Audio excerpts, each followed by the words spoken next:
Following is a NewsChannel 5 special presentation. For the motion without objections, so ordered. Here on Tennessee's Capitol Hill, power and money walk hand in hand. To put it bluntly, can money buy access? Can money buy votes? Yes, access, you know who contributes to your campaign. Special interests will privately admit their money earns them a seat at the table. It's interesting to see someone so explicitly say there's a quid pro quo. A quid pro quo. Yes. Bill passes. Here, lawmakers elected to do the public's business. Most people up here align themselves with staying up here. They're going to align themselves with lobbyists and groups that can help keep them up here. Sometimes end up doing the business of special interests. I didn't know they'd give me $6,000 until you tweeted yesterday or today. I was like, what the heck? Wish I'd have got more. A year-long NewsChannel 5 investigation uncovers what the well-connected say behind closed doors. The teachers are trained in the dumbest parts of the dumbest colleges.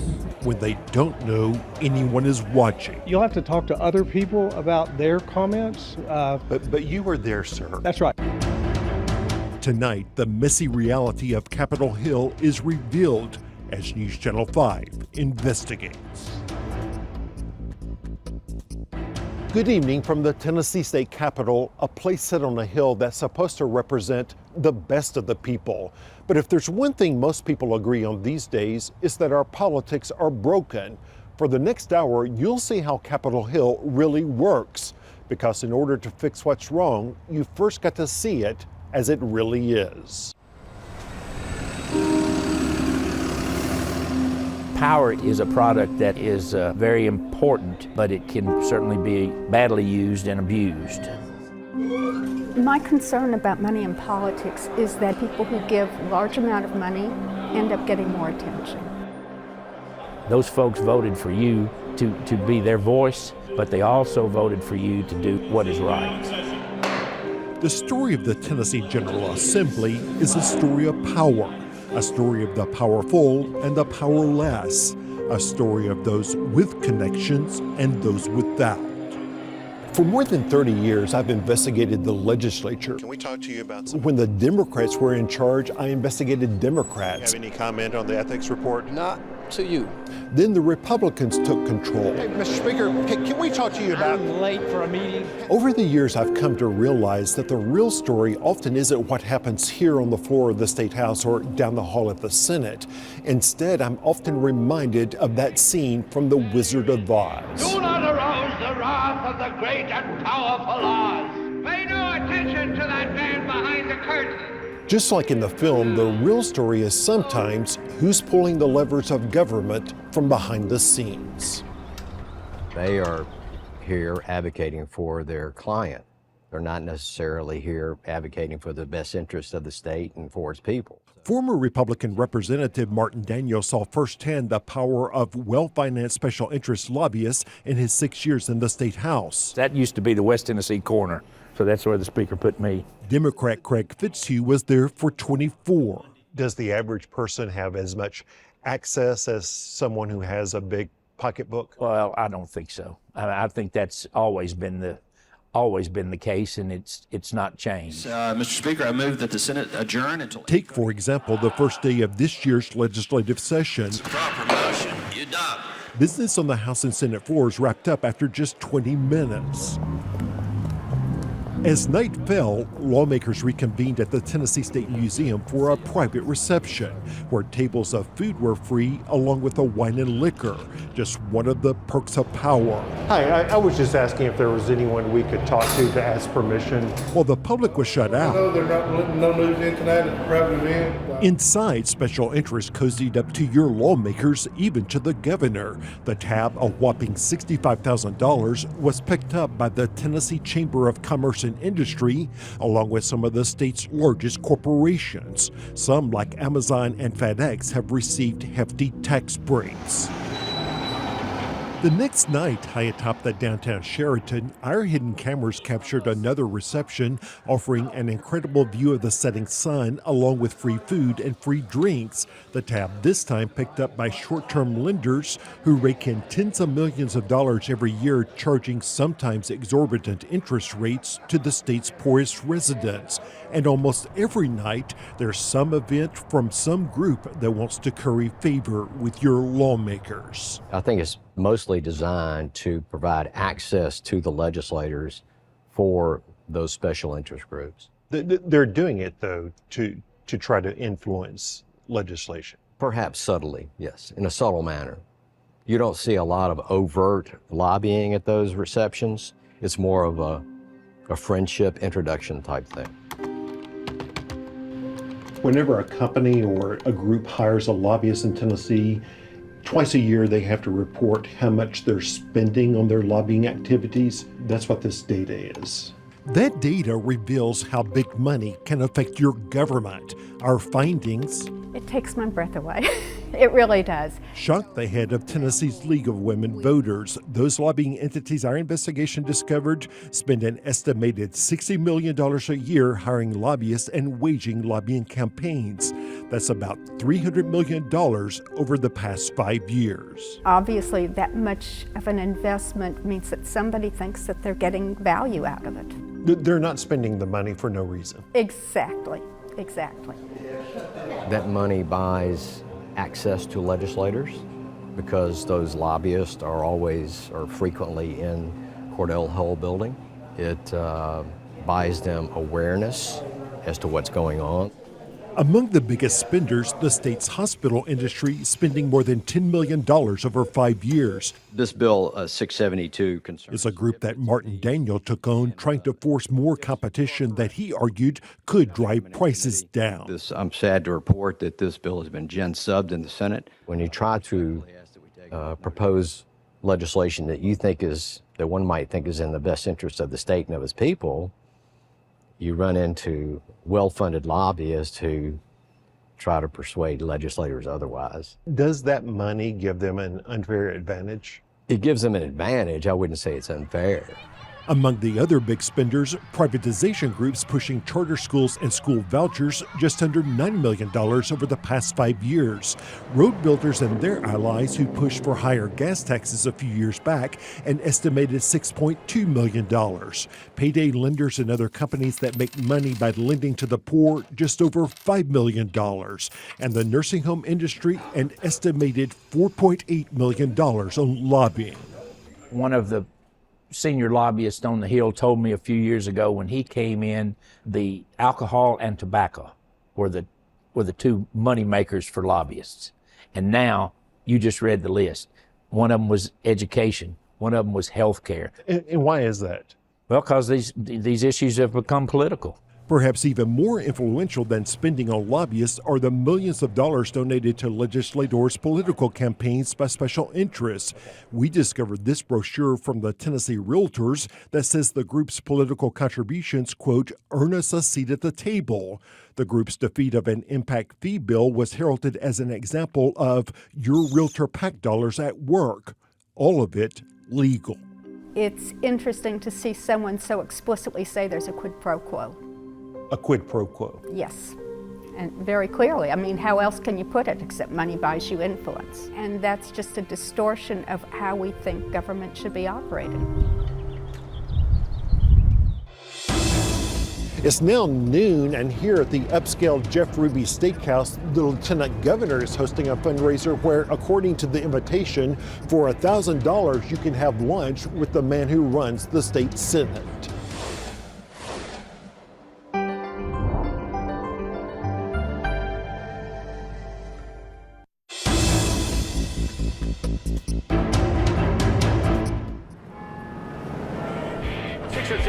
Nashville's Morning News. The big legislative session begins tomorrow. It's the day before Tennessee lawmakers return to session. Just a few of the topics up for discussion. As the city awakens, Good morning, my kings and queens. some of Capitol Hill's best connected special interest lobbyists will soon be heading to breakfast. We're here at 4th and Church.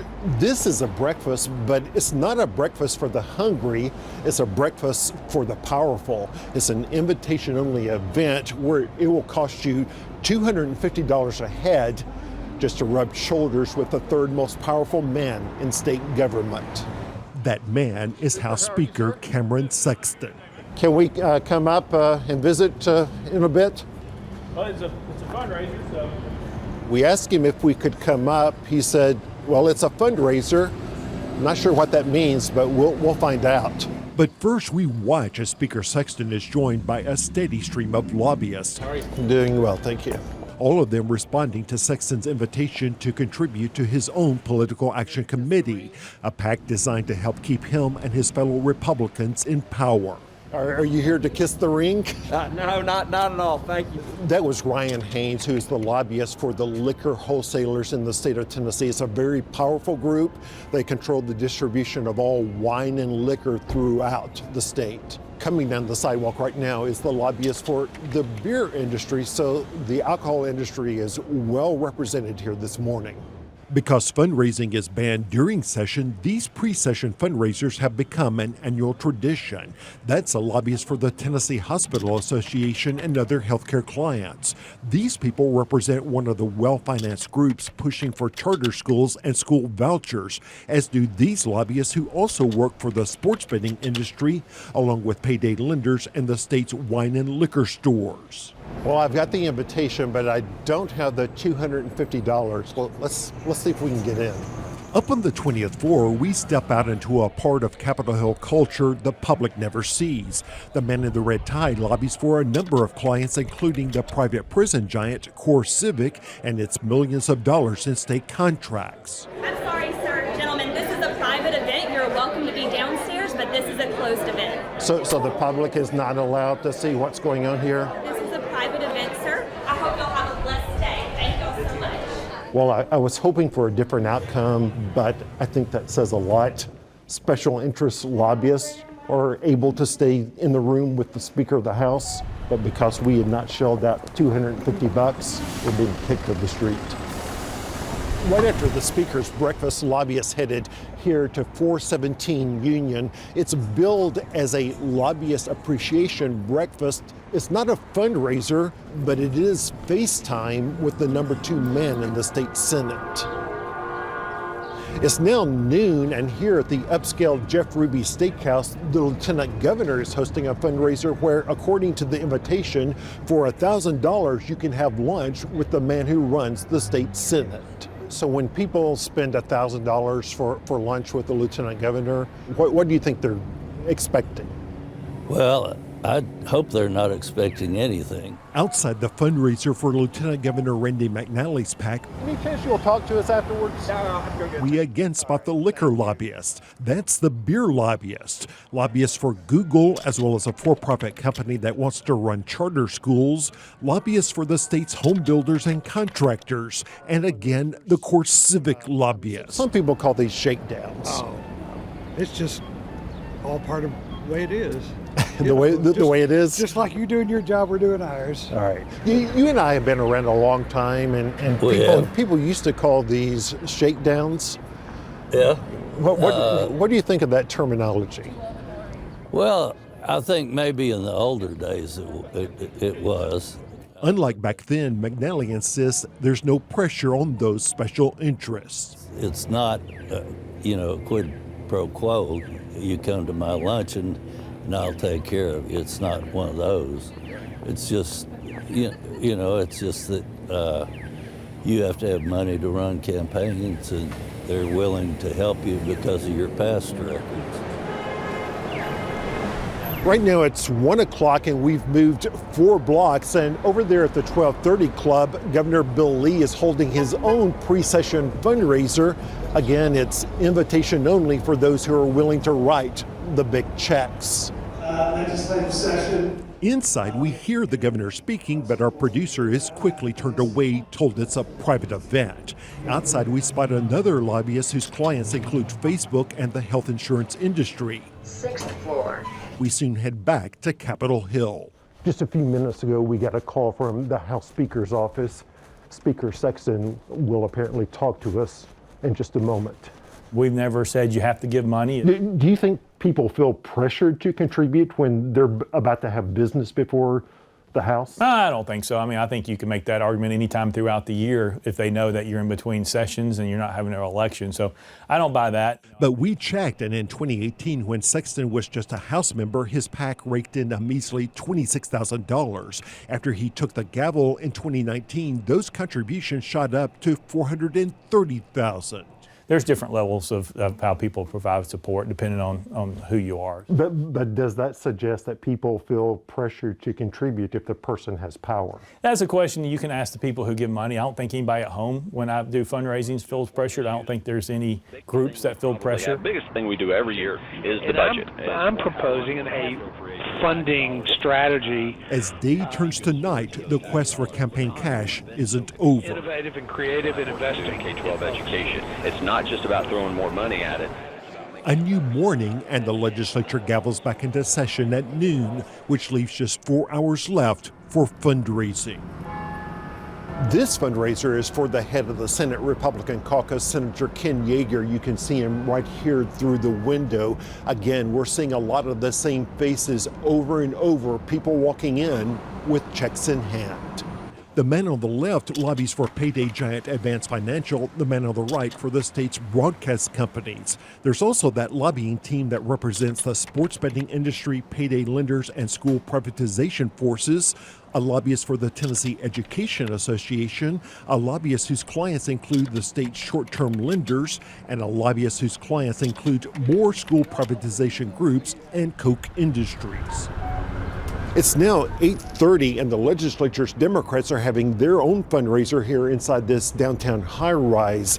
There are so few of them, and they have so little power, they decided to have one combined event.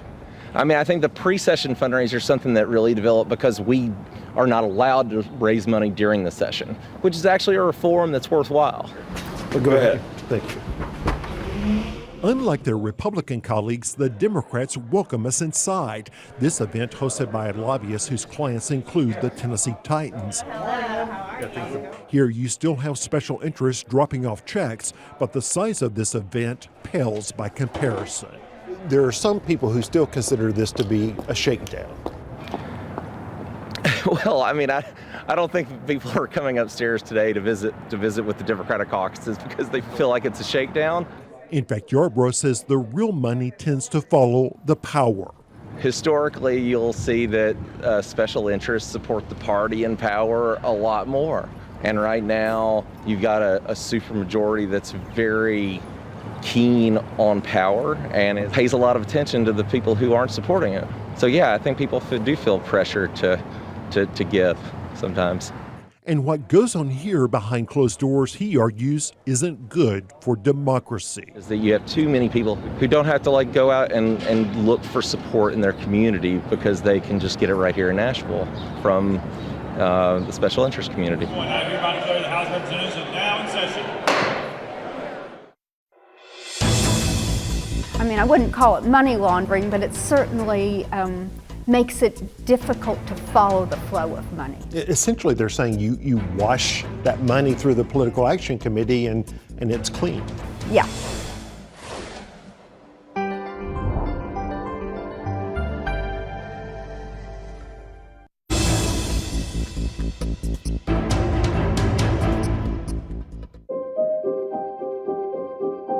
Mr. Sergeant-at-Arms, invite the members into the chamber and close the doors. Thank you, Mr. Speaker. This is the comprehensive ethics bill that we have been discussing in this special session. We were called into special session because the events last year caused the public to doubt the integrity of our legislative process. This could result in a better government and a better state for our children and our grandchildren.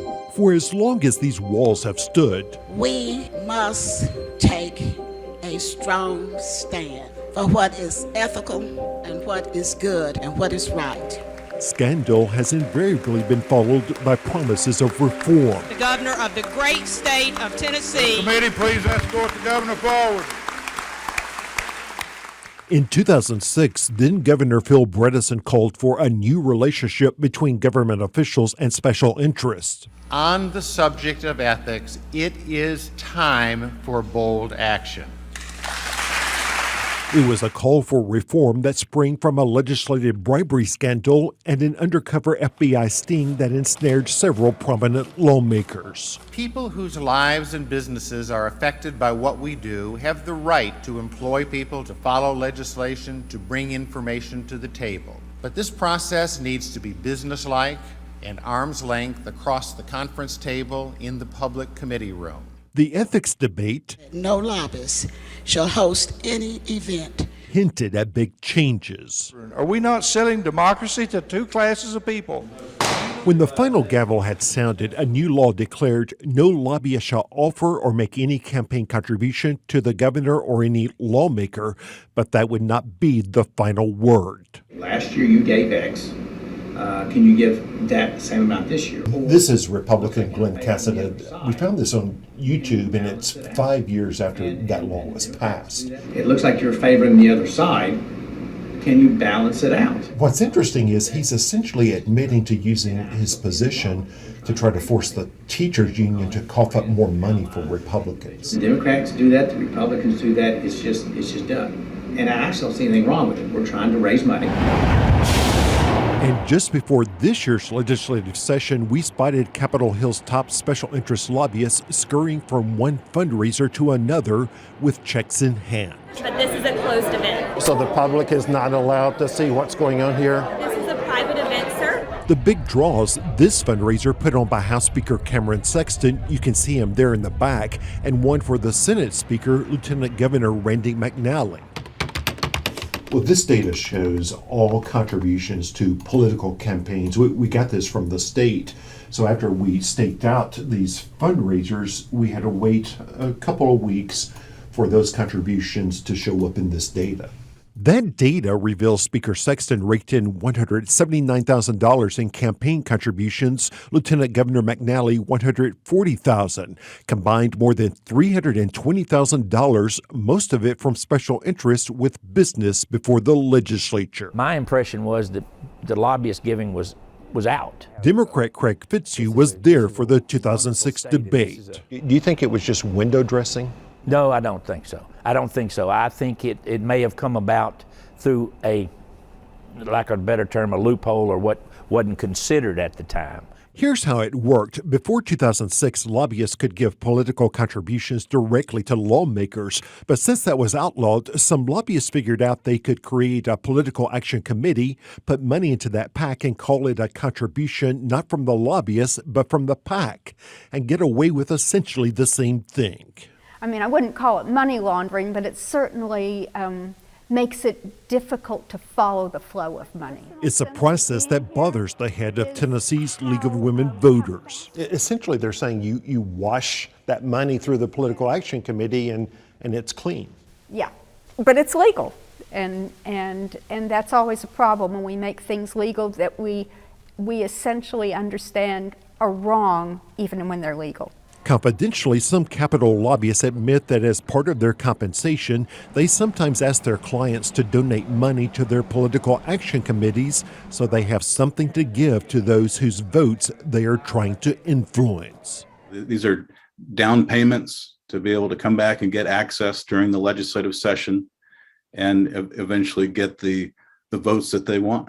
Dan Kresner is political director with the nonpartisan political reform group Represent Us. Personally, I'm a Republican. I'm from Florida originally. He says one thing that unites almost all Americans is the notion that the political system is rigged. There are too many loopholes now, and they need to be closed. The group's anti-corruption recommendations call for stopping political bribery. They would make it illegal for politicians to take money from lobbyists and ban lobbyist bundling, where lobbyists essentially round up checks and deliver them to the politicians. The challenge is that The people who have the power to change the laws have no interest in changing the laws. That is a challenge when you have the fox guarding the hen house. If we don't prevail and take advantage of it now to do it right, don't count on doing it next year, because I'm afraid it won't happen. Thank you, Mr. Speaker. I expect a lobbyist is talking to me on behalf of a client. That's always the interaction I've had. A lobbyist doesn't usually come to me with a bill just in the public interest, I'll say it that way.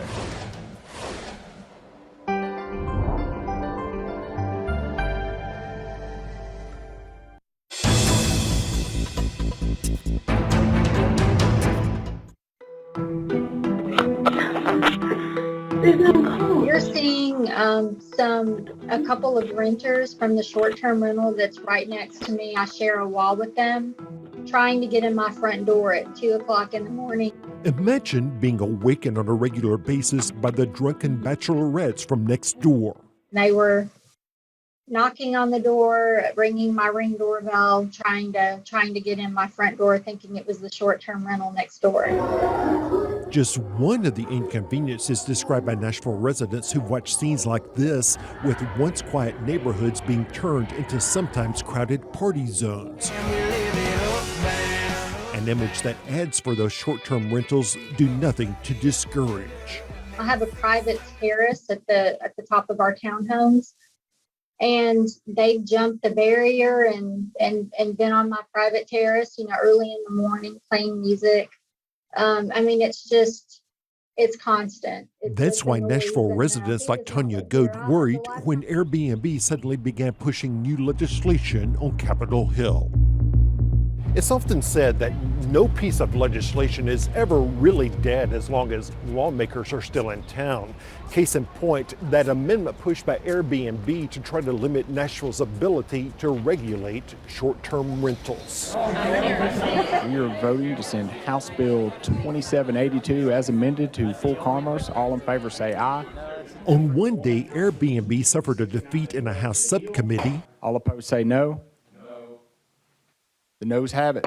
Bill fails. The chair will move the amendment. 2 weeks later, Airbnb popped up again in a Senate committee with a different bill and a new amendment, also designed to preempt some of Nashville's regulation of those short-term rentals. Stevens! And the sponsor, Senator John Stevens from rural West Tennessee, had a whopper of an explanation. The focus upon Nashville is it's my understanding there's currently pending an ordinance to ban owner-occupied properties. And so this is an attempt to preempt that action. That's just flat ludicrous. I don't know where that information comes from. Metro Council member Bob Mendez. The senator's just mistaken about that. And no one is talking about making any major changes. No. Still, Senator Stevens' story worked. Chairman, you have 7 ayes and 2 no.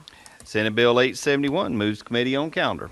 And Airbnb's bill got out of the Senate committee. So where did Stevens get his information? We've been trying to catch up with Senator Stevens to give him a chance to explain whether he deliberately misled the committee or not. But there are all sorts of back ways out of these committee rooms, and he appears to be using every one of them to avoid our questions. So we headed to his office. Senator Stevens back? He's not. He's in a Broward County leadership meeting right now. Okay. I get the feeling he's trying to avoid us. Oh, he probably has right. A few hours later, with that new bill heading for a vote in the House subcommittee, we watched as Airbnb lobbyist Michael Bivens waited. His brother Brian Bivens carefully exchanged signals across a crowded room with their new House sponsor, Representative Jeremy Faison. Next up is item number 3. That's House Bill 645 by Chairman Faison. And once again, the East Tennessee lawmaker would make claims that were just not true, as the Airbnb lobbyists quietly looked on, never setting the record straight. We're talking about a structure that's not attached to the original property. Is that correct? Chairman Faison. That is my understanding. You said this only applies to unattached structures. Where is that in the amendment? I didn't say that. That didn't come out of my mouth. So we went back to the video. We're talking about a structure that's not attached to the original property. Is that correct? Chairman Faison. That is my understanding. But that would not be Faison's last questionable claim. This is for the people who actually live and sleep. According to our TCO, where their address is. In fact, Nashville's law says to qualify for an owner-occupied permit, the owner of the property must permanently reside at the property. But the Airbnb amendment redefines owner-occupied to mean used as a principal residence by at least one natural person. It doesn't say owner. And that person can actually be absent as long as the person has a definite intention to return someday. They define owner-occupied as being something where the owner is not required to occupy. Yeah, I mean, it's classic double speak. The definition is of the term owner occupied, and then it says in the definition, an owner doesn't have to live there. And so they gut the meaning of owner occupied with this bill. Which is exactly the situation that Tanya Good finds herself facing with her drunken bachelorettes.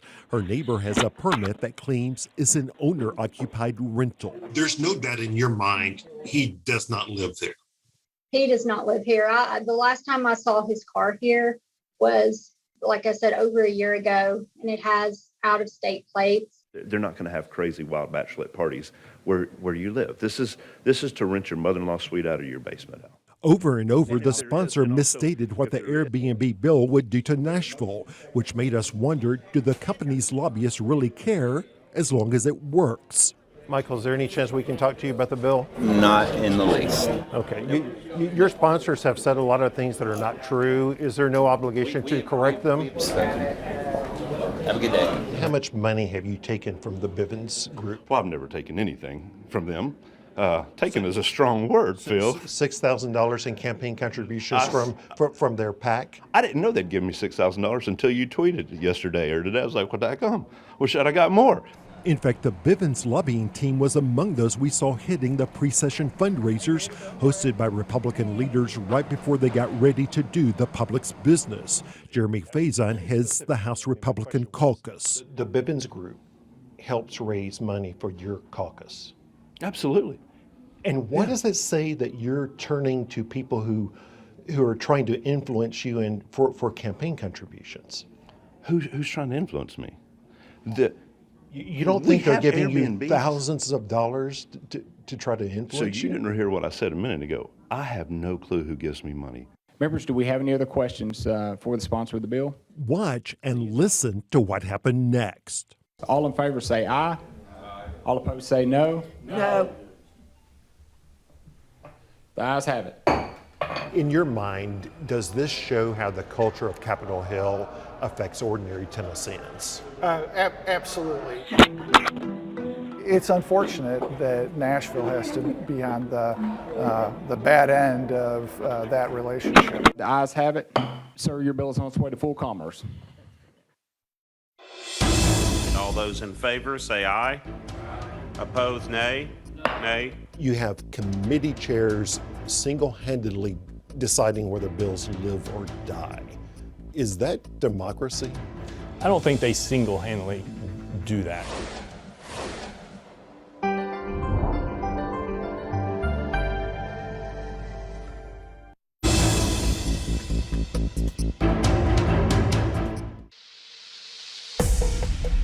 Here in the shadow of the state capitol, inside the Cordell Hall State Office building, this is where the hard work of lawmaking really occurs. On the calendar, special interest lobbyists work the halls as committees decide whether proposed legislation will live All in favor? or die.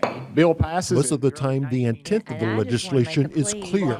But sometimes there are Trojan horses, if you will, pieces of legislation that have a title. They call them caption bills, but you don't really know what they're intended to accomplish until you get into committee and see the amendment. On this day in this subcommittee, a newly filed amendment brought by lobbyists for Airbnb would restrict local government's ability to regulate short-term rentals. If this amendment were to become law, what is your fear? My fear then is we just don't have any urban neighborhoods, right? That we just have a lot of hotels that happen to look like a house in the urban core of Nashville. Metro Council member Freddie O'Connell's district in downtown Nashville has more homes that have been converted to short-term rentals than any other area of the city. Because Nashville has become such a hot party scene, The more of a foothold that Airbnb can establish in these neighborhoods, the more money it makes. The hard part is when that party comes back to somebody's home, right? We've got multiple families on this block with kids under the age of 5. Just a few blocks away, this used to be affordable housing in a neighborhood that desperately needs it, in a place close to the urban core that's got a community center literally across the street from it. what used to be apartments is being converted into what would essentially be an Airbnb motel, and more could be on the way. The amendment says you cannot curtail short-term rental units until they constitute 5% of the entire city. Yep, that's a lot. And that says nothing about a neighborhood. Right, right. You could have the entire neighborhood of Germantown, the entire neighborhood of Salemtown be short-term rentals before you hit 5%. Call this meeting order. Outside the subcommittee, we spot Airbnb lobbyist Michael Bivens, who along with his brother operate one of the most connected lobbying firms on Capitol Hill. So exactly what does Airbnb want? Hey, Michael, Phil Williams. Can we talk to you about the Airbnb bill? No, not right now. Bivens wouldn't say. Now, this is interesting. This is a database of campaign contributions, and it shows that in October of last year, Airbnb gave $40,000 to BivPAC. That's a political action committee operated by the Bivens Group. That's money for them to turn around and spread on Capitol Hill. And BivPAC did not forget this subcommittee that's the first stop for legislation affecting Airbnb. Right before session started, 4 members got $500 contributions for their campaigns. Chair Clark Boyd and Representative Rebecca Alexander got $1,000 each. Curtis Johnson, $2,000. And John Holtzclaw got $3,250 after Airbnb gave the money to their lobbyist. What were they hoping to accomplish? They support, they're a bipartisan PAC like any other, organization, and they support good government. So why did they just suddenly decide to spread $40,000 around right before this session?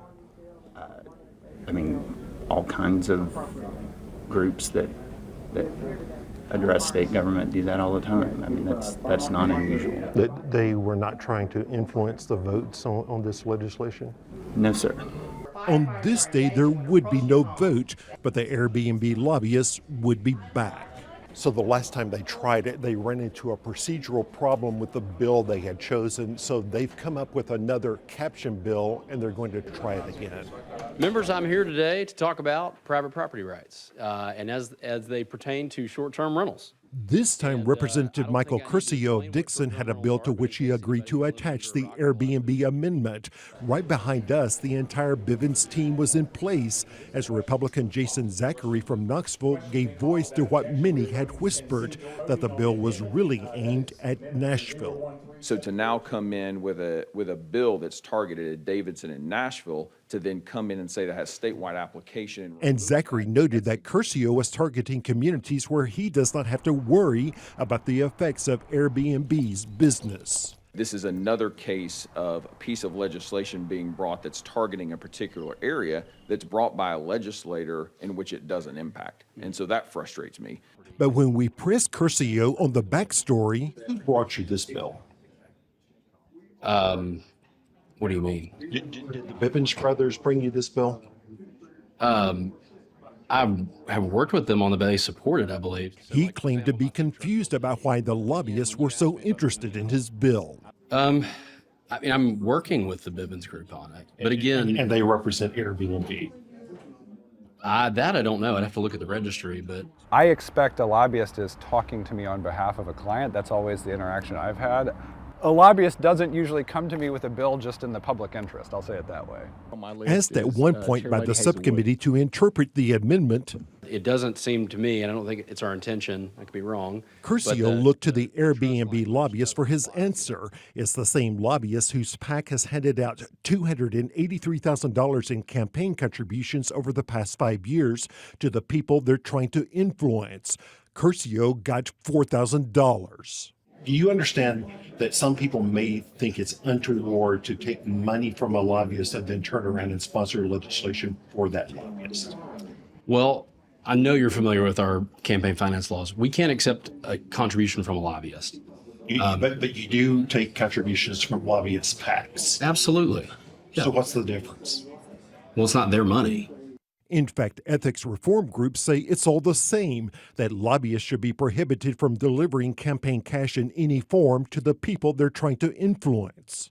My house is my house, and if I want to rent out a bedroom to somebody, that ought to be between me and my wife and them, right? And so, Still, we were trying to get a better understanding of what the Airbnb bill reveals about how Capitol Hill really works. Could we see your tax between you and the Bivens brothers? between the Bivens brothers And yourself? I don't know why you would need that. Well, we would like to see how lobbyists impact legislation. You brought this bill at their request, so can we see your tax between you and them? Well, again, when you ask me if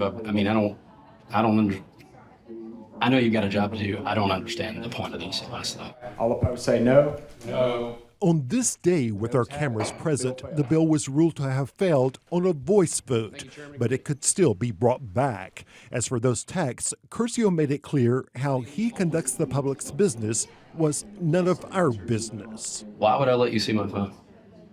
It's got pictures of my children on there. I'm just asking for text between you and the Bivens brothers about this legislation. You're a silly person. Silly person? Yeah. Okay. Have a good day. Thank you. Have a good day. How much money have you taken from the Bivens group? Well, I've never taken anything from them. Taken is a strong word, Phil. $6,000 in campaign contributions from their PAC? I didn't know they'd give me $6,000 until you tweeted yesterday or today. I was like, what the heck? Wish I'd have got more.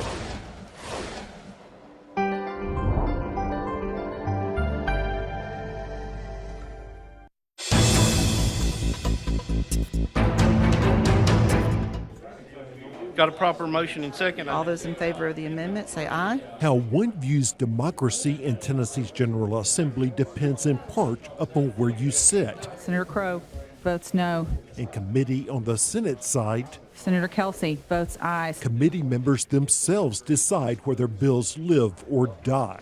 Mr. Chairman, you have 6 ayes and 2 noes. Senate Bill 2168 is headed to the Committee on Calendar. While on the House side, All opposed say no. The noes have it. Bill fails. that power is wielded almost exclusively by the people who chaired the committees.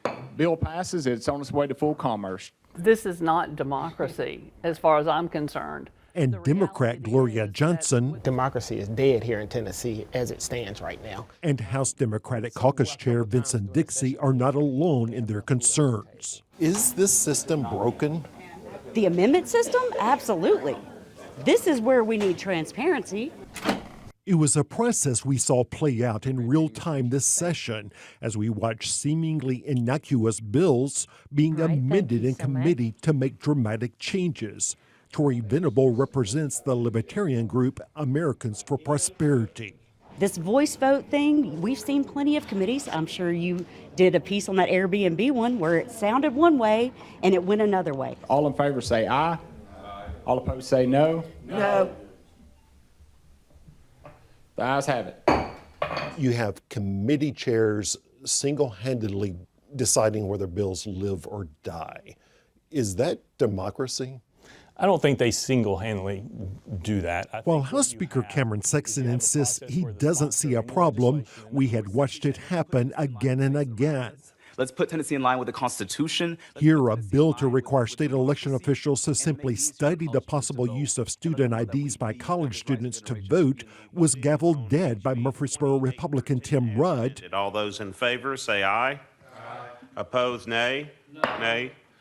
I move that the bill fails. Before the voice vote was even finished, activists later confronted him about the vote. How many do we have? I go with the voice level. We wanted to give Rudd a chance to explain. You gavelled a bill dead before you even heard the votes. Can you explain that? I don't know what you're talking about. Can you stop and... No, I don't know what you're talking about. In fact, the House committee rules say all votes constituting final action on any bill or resolution shall be by roll call vote. But with Republicans holding an absolute supermajority, All those opposed say no. No.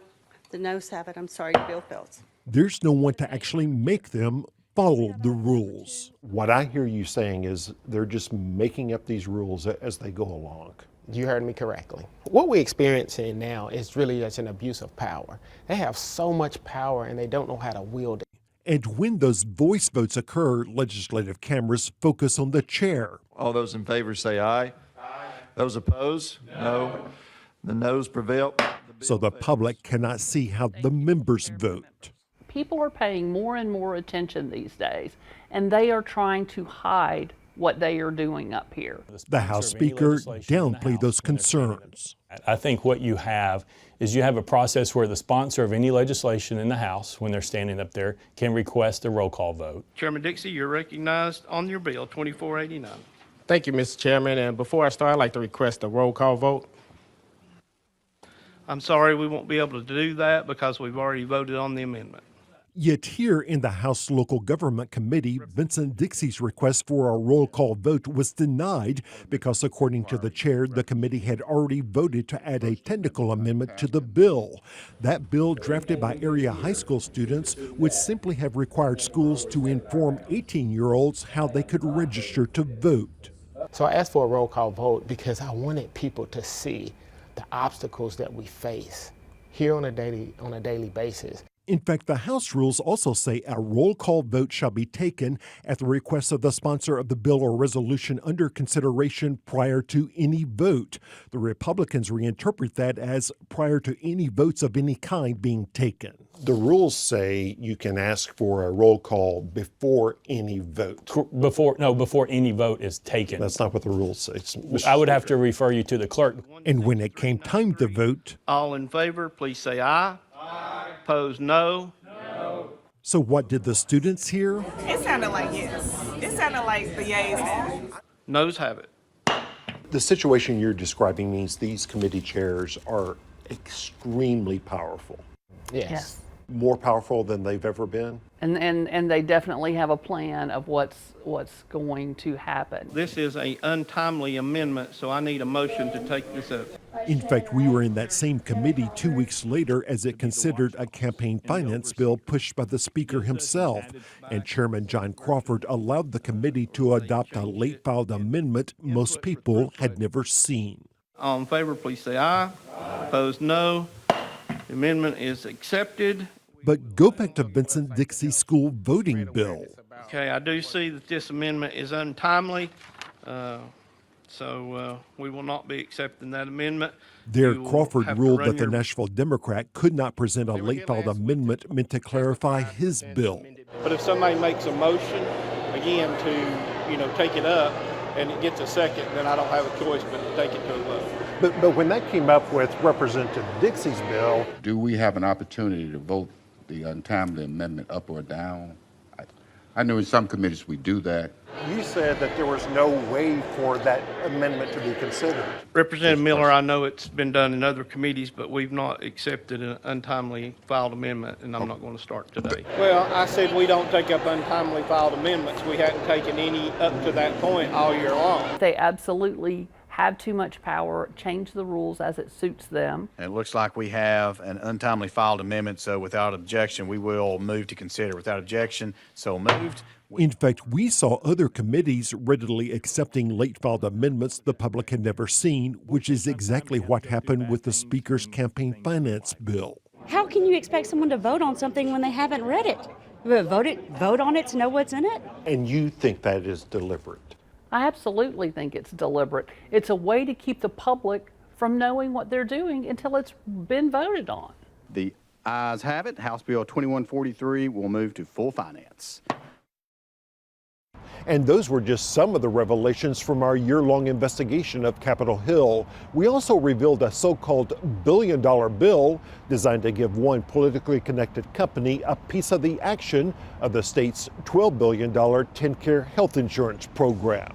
Does it surprise you that some of the fiscal conservatives around the Capitol are not crying out about this deal? No, most people up here align themselves with staying up here. And so they're going to align themselves with lobbyists and groups that can help keep them up here. After our story aired, that bill was withdrawn. We are formalizing a partnership with Hillsdale to expand their approach to civics education and K-12 education in Tennessee. After Governor Bill Lee announced plans for Michigan's ultra-conservative Hillsdale College to open a network of taxpayer-funded charter schools across Tennessee, our investigation discovered how Hillsdale's 1776 curriculum rewrites the history of the civil rights movement. Do you believe that the civil rights movement was almost immediately turned into programs that ran counter to the lofty ideals of the founders? Have you read the curriculum, sir? Then there was the hidden camera video of Hillsdale's president with the governor. Teachers are trained in the dumbest parts of the dumbest colleges in the country.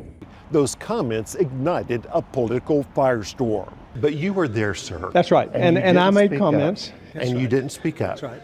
And some educators think you need to do more. In the end, facing an uphill battle before the state's Public Charter School Commission, the Hillsdale applications were withdrawn. What we have seen over the past year is that despite the overwhelming consensus that our politics are broken, the people in power have very little incentive to fix it. Change will only come when people on both sides of the political aisle start paying attention and let it be known that they expect this house to once again be treated as the people's house. I'm Phil Williams. Thanks for watching as News Channel 5 investigates.